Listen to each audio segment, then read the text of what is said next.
Thank you, Mr. Chairman. And this is a panel-wide question. All of you identified ongoing internal and external reviews of existing rules. How can smaller regulated entities engage regulators in expressing their specific concerns about particular rules, supervisory policies, or enforcement actions?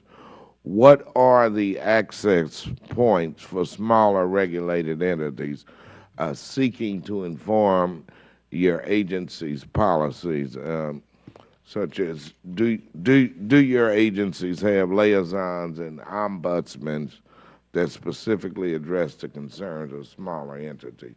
And let's start with Ms. Eberly.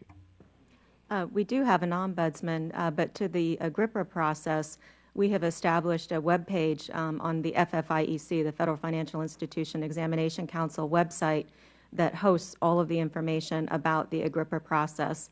So each of the Federal Register notices seeking comment on rules is there. Institutions can submit a comment through the website. Institutions can watch the public meetings in a live webcast. It's just all there, and we encourage institutions to take a look at that and actively participate. We do find it most helpful when institutions give us specific information about how rules are impacting them. Thank you. Ms. Hunter. Yeah, I would only add to that we do take the GRIPRA process very seriously. Any institution, really anyone in the public, can comment on rules and regulations through that process. I would also encourage bankers to attend the sessions, and we have one coming up in May in Boston, May 2nd or 4th, sorry. Certainly there's all the information about registering for those sessions is on the website that Ms. Eberly referenced. Thank you. Mr. Bland. Ranking Member Clay, I was just, in addition to GRIPA, I will talk about a few other things. We use a multi-approach process. Through our examiners, we have a dedicated examiner at each institution. And so in addition to the exam process, they're available to institutions throughout the year to be available to field questions. Supporting that examiner are a number of experts on a number of topics that we make available to bankers to help them work through these issues and concerns. We have a very robust outreach program where we bring together bankers to talk about issues of concern and guidance. We put out periodic issuances to them explaining the information that is most useful to them. But in addition to that, we also have a mutual advisory committee that meets, and we hear their concerns. They're representing the mutuals.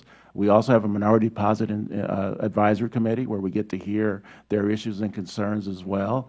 We issue quarterly guidance that has been issued or rules that have come out with quick, simple explanations to community banks as well. Thank you. Mr. Fazio. Thank you. We actually have an office called the Office of Small Credit Initiatives that's specially dedicated to reaching out to smaller credit unions. We do training. We administer grant programs that authorized by Congress. And so there's a particular connection to that office. They do a lot of online training in addition to physical town halls. Our chairman and the NCUA board also hosts various town hall meetings throughout the year.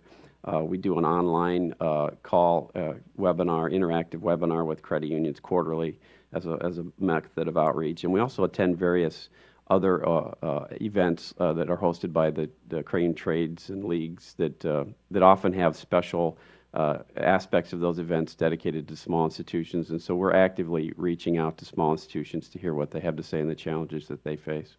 Thank you. Mr. Silberman. Thank you. We have a number of vehicles, Congressman Clay. We have established a community bankers advisory committee and a credit union advisory committee, which meets regularly to provide us with advice. We have established an Office of Financial Institutions and Business Liaisons, which is a way for an access point into the Bureau and also out from the Bureau. Just yesterday, for example, that office had a conversation with a community banker in the Chairman's district as a follow-up to the Director's testimony here. We also have regular field hearings most months in which we go out into different communities. In each field hearing, there is always a community banker or credit union participant. But in addition, we make it a point to have a separate meeting with community bankers in the city in which we're in and a meeting with credit union representatives in the city which we're in, so we can hear not just people who come to Washington, but we go out to them. These are all ways in which we get input. Thank you. Anything to add, Mr. Cooper?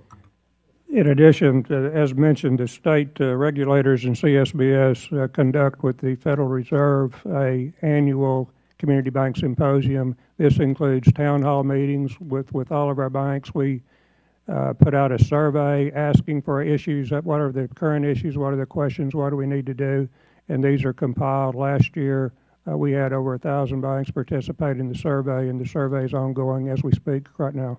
Thank you so much. Thank you. Gentleman's time is expired.